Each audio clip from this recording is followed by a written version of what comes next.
These 5 boxes contain the best racing shoes of 2024, so far. I've tried on many pairs, I've shared my opinion on a couple of them, and now it's time to reveal which ones are the best.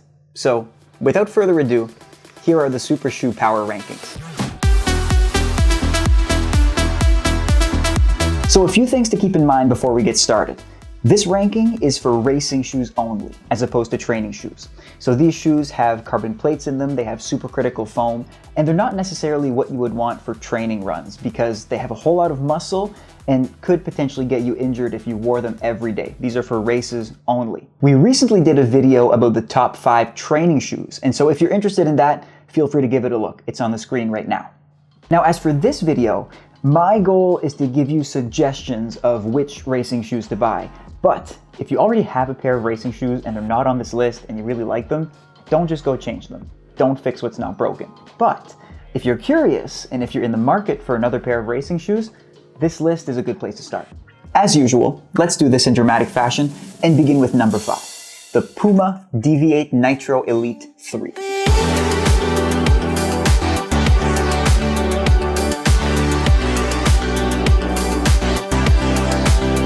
So these to me were a type of mystery shoes because I'll be honest, I've rarely ever worn Puma sneakers.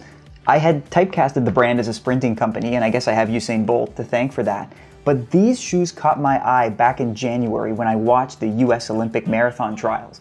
See, back then we were all expecting people to come out with the Nike Alphafly 3, that was the trendiest shoe on the block, and then instead, the winner and 3rd place finisher of the women's race were wearing this shoe, which is Puma's most aggressive and lightest shoe to date. So I decided to give these shoes a try, and clearly Puma was doing something right. You see, it had all the specs of a classic super shoe, so the carbon fiber plate, the nitrogen-infused super foam, but what really shocked me was how light Puma managed to make this shoe. Under 7 ounces is very rare. You might be weirded out by these shoes because perhaps you've never heard of them, but give them time because they only came out to the public on July 1st. I expect them to make a splash a bit later in the summer and through the fall marathon season. The Deviate Nitro Elite 3 might be for you if you plan to race different distances in the future so they can withstand a marathon, but because they're so light, they also excel over 5K and 10K. They're also great if you're a mid-foot runner because they don't aggressively thrust you onto your toes. And also they might be for you if you enjoy doing workouts in racing shoes as well, because they don't feel awkward at suboptimal speeds like other racing shoes. And the Deviate Nitro Elite 3 might not be for you if you're looking for a bargain. So these shoes are priced on the higher end of the spectrum. If you have sensitive feet, now this is minor, but I did feel a little bit of chafing on the top of my foot at the end of longer runs, or if you're looking for max support. Now there are options out there that have a lot more cushioning. Okay, number 4, the Nike Alphafly 3.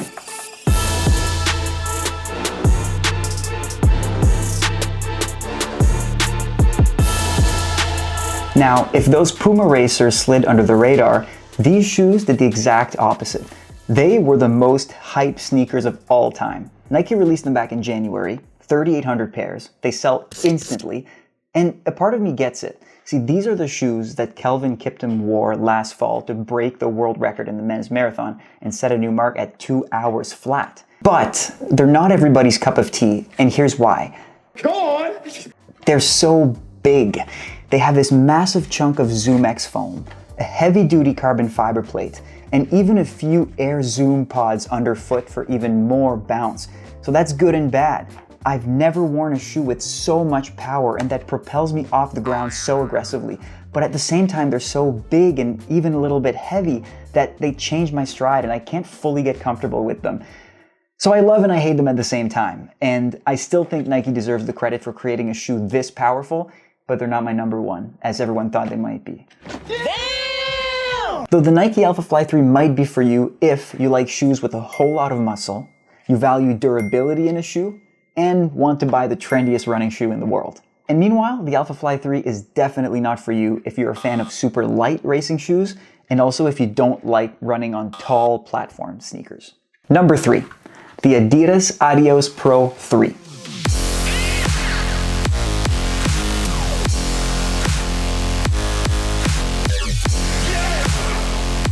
So I call these the sleeper shoes because in my opinion, they've never received the love that they deserve.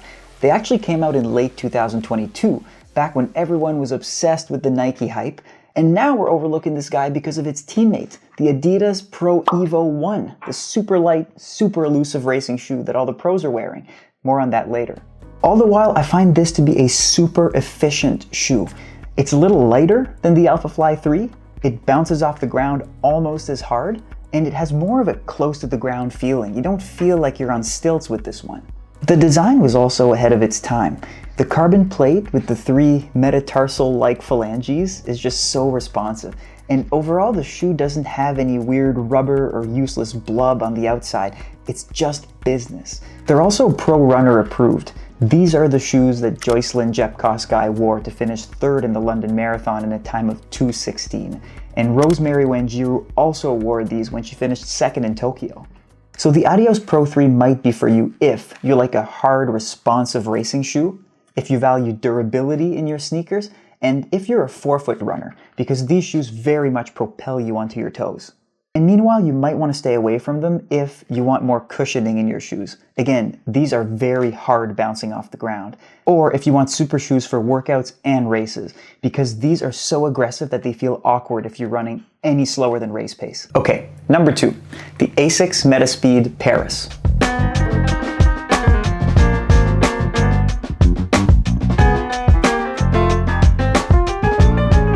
Now, if you've been following this channel, you'll already know that I'm a total fan of the Metaspeed Paris. They were my shoe of choice for all my April races, as they are for North America's fastest marathoner, Cam Levins. That's one thing we have in common. Now, what's cool about them is that they're as bouncy and propulsive as other super shoes, but they're built like the smaller racing shoes of the past. Now, what's happened in the last 7 years is we've figured out how to make these super powerful racing shoes. But to do that, we've had to make them bigger and bigger and bigger, which results in more weight and less stability inside of the shoes. The Metaspeed in that sense feels like a cheat code. The Konami code is the most famous cheat code of all time. Maximally powerful and minimally built, like an atomic bomb. Now remember, the Metaspeed Paris comes in 2 almost identical styles. So there's the Metaspeed Sky, which is made for runners who get faster by increasing their air time, and then the Metaspeed Edge, which is made for runners who get faster by increasing their cadence. So the one we reviewed in a lot more depth is this one, the Sky, so if you're interested in it, check it out. So either version of the Metaspeed Paris might be for you if you value lightness in a running shoe, if you like to feel the ground underneath you, and also if you're one of those people who never really liked super shoes because they feel too big, this one might be your match. Meanwhile, you might want to stay away from these if you're looking for max muscle in the midsole, like with the Nike Alphafly 3, or if you want a shoe with a ton of cushioning, because again, for a super shoe, this one is relatively minimalistic, and also if you're a midfoot to heel striker, because while it doesn't look like it, these shoes really propel you onto your toes. Okay, we're on to number 1, and I know what you're thinking. It's obvious what the best running shoe in the world is right now, right? The Adidas Adios Pro Evo 1? The $500 super shoe that all the pros wear, that no one can find anywhere, that only lasts 1 marathon but also many marathons? Okay, we didn't include the shoe in the review, and here's why. We couldn't get our hands on a pair. They're so elusive that we couldn't find them, and we figured neither can you, probably. So we decided to stick with shoes that are accessible on the market. So let's table the Pro Evo 1. Maybe we'll be lucky enough to talk about it some other time. But for now, let's move on to our real number 1. Number 1, the Nike Vaporfly 3.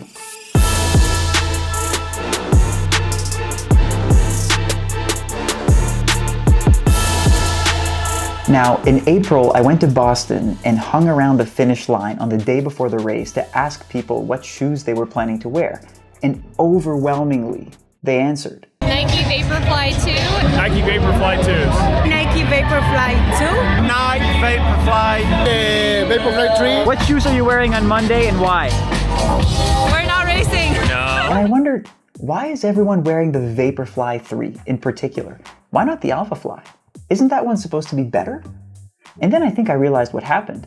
The Alphafly was so elusive for the last 6 months that no one could get their hands on that one either. And so people went for what they thought was the next best thing, the Vaporfly 3. And eventually, I think they started realizing, this one is better.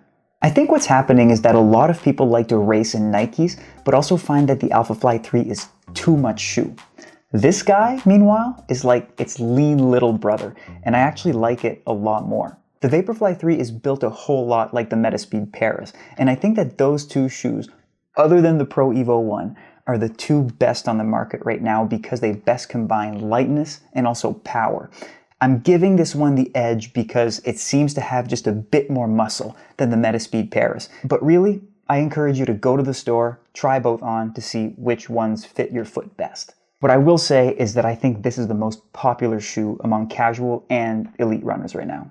So you might especially like the Nike Vaporfly 3 if you're looking for a really light super shoe, if you want to excel over distances from the 5K to the marathon, because again, these ones are so light that they will carry you through a bunch of different distances, and also if you happen to try the Nike Vaporfly 4%, the very first edition, the type that Eliud Kipchoge wore when he tried to break 2 hours back in 2017. They're actually built somewhat similarly. This one's cleaner. And you might want to stay away from this shoe if you're looking for max spring and durability, two metrics in which I think the Alphafly 3 actually trumps this one. Thanks a lot for... Ugh, what is that smell? Oh right, the Kipchoge shoes. They need a wash. Okay, back on the shelf. Thanks for hanging out with us. Oh my God. Like and subscribe.